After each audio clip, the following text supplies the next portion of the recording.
نحمد و نصلی علی رسوله الکریم. رسیدیم به قسمت 14 از جلسات جواب به شبهات ملحدین.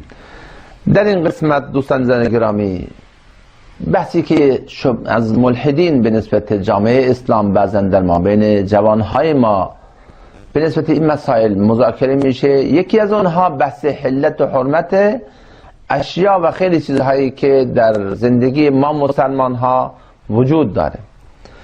بعضا میپرسن که به چه دلیلی این را الله متعال یا خالق هستی یا رب شما اون ذات مقدس حرام قرار داده؟ به چه دلیلی این را حرام قرار داده؟ دوستان عزیز گرامی این سوال رو باید که به نحو درست اول ما برای اون اشخاصی که میخوایم این موضوع را تفهیم بکنیم باید سوال درست ارائه بشه. دو موضوع هست، یکی علت هست و یکی حکمته. مثلا من مثالی میزنم، این ما بین فرق این دوتا را باید در مرحله اول باید متوجه بشیم، یکی علت و دیگری حکمته. مثلا الان شما در چهارراه چراغ قرمزی که در خیابان‌های متعدد در دنیایی که ما داریم زندگی میکنیم، چه ایران چه غیر ایران، ما مواجه میشیم و اونجا در چراغ قرمز ما باید اونجا حتما اونجا با ما چیکار بکنیم؟ ترمز بزنیم و منتظر چراغ سبز باشیم. به چه علتی ما باید اینجا وایسیم؟ به این علت که پادشاه این دنیا، یعنی پادشاه ایران یا پادشاه کدام مملکت، دستور داده و حکم کرده که ما باید اینجا وایسیم. به این علت ما مجبوریم که وایسیم. چرا؟ چون که پادشاه حکم کرده. اما حکمت این که چرا باید اینجا وایسیم چیه؟ بله، این به خاطر این، به این حکمت این کار را، این قانون را وضع کردن که از تصادفات و از شلوغی بیشتر در چهارراه‌ها و از راه بندان شدن در چهارراه‌ها چکار بشه؟ جلوگیری بشه. اینو میگن حکمت. علت این که ما در چهارراه‌ها ترمز زده و در چراغ قرمز، پشت چراغ قرمز ما وای میستیم، علت این حکم پادشاه است و حکمت اون به خاطر همین مسائلی است که بنده عرض کردم.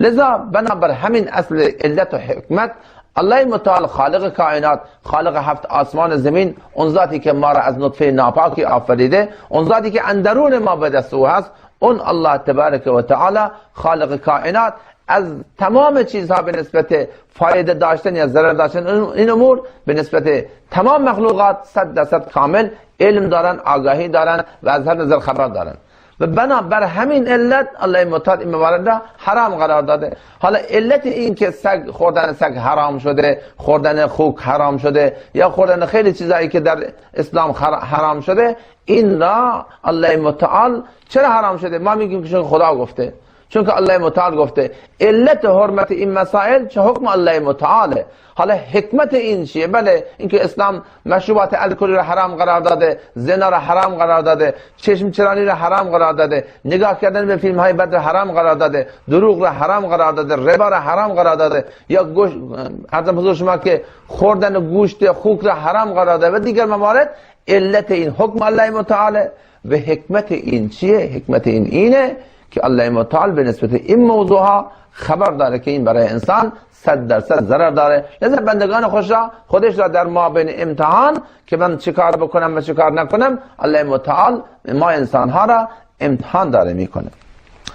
لذا اگر امروز کدام ملحدی بنابر اکتشافات و پیشرفت های علمی ادعا بکنه که بله شما میگین که مثلا عرضم حضور شما که در گوشت خوک فلان میکروب وجود داره و این مثلا اصلا نمیمیره و هر کاری هم بکنه از بین نمیره، اگه علم پیشرفت بکنه و بر این نتیجه برسه که دیگر در گوشت خوک هیچ نوع میکروبی وجود نداره، آیا باز خوردن این از اسلام ناجایزه؟ بله، خوردن این از دین اسلام ناجایزه. چرا؟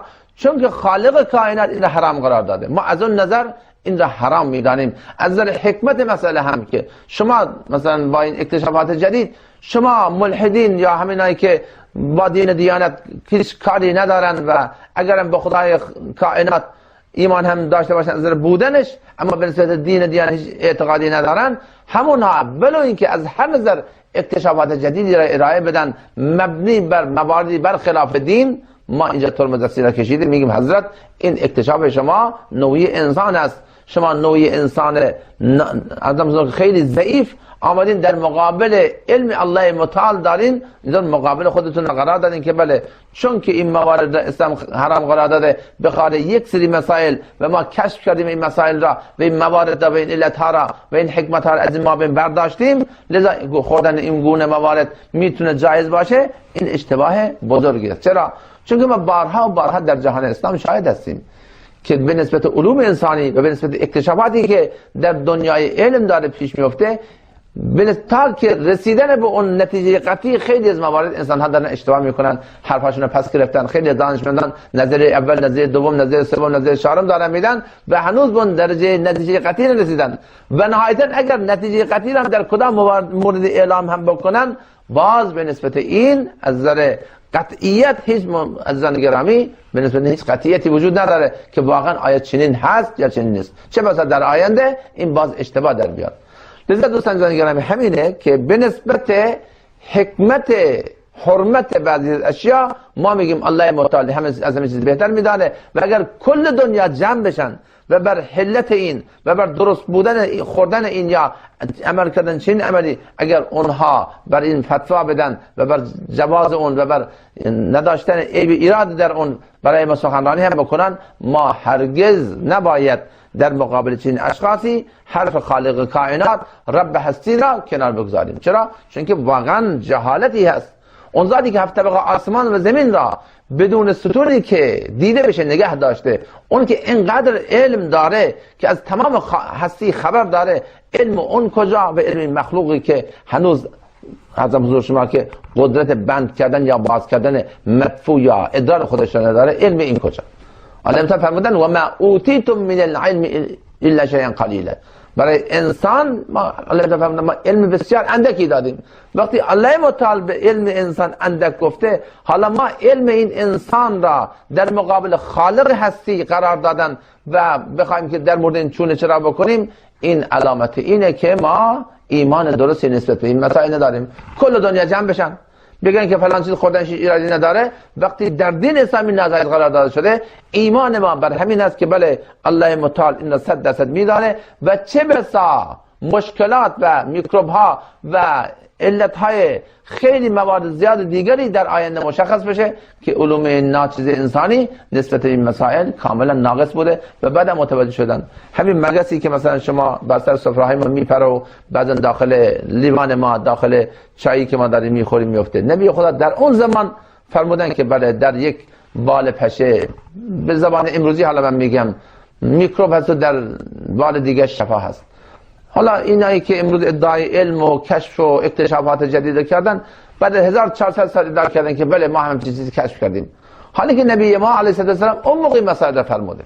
لذا ایمان ما بر همین حکم میکنه که علوم انسانی به نسبت اکتشافات جدید 100% ناقص است و تا رسیدن به کدام نتیجه مشخص، تا زمانی که برخلاف دین اسلام باشه کل دنیا هم جمع بشن، ما هرگز و هرگز و هرگز به نسبت این موضوع حرف اونها را نمیتونیم قبول بکنیم. چرا؟ چون که این قول و فتوا و عرضم حضور شما که علمیت یک انسان ناقص در مقابل خالق انسان، خالق کائنات الله متعال قرار گرفته. الله متعال به همه توفیق بده. لذا این بحث حکمت و علت را ما باید در تمام مراحل زندگی باید این را درست متوجه بشیم تا ما را در نسبت این مسائل به مغلطه نیندازن. الله متعال به همه توفیق بده و السلام علیکم و رحمت الله و برکاته.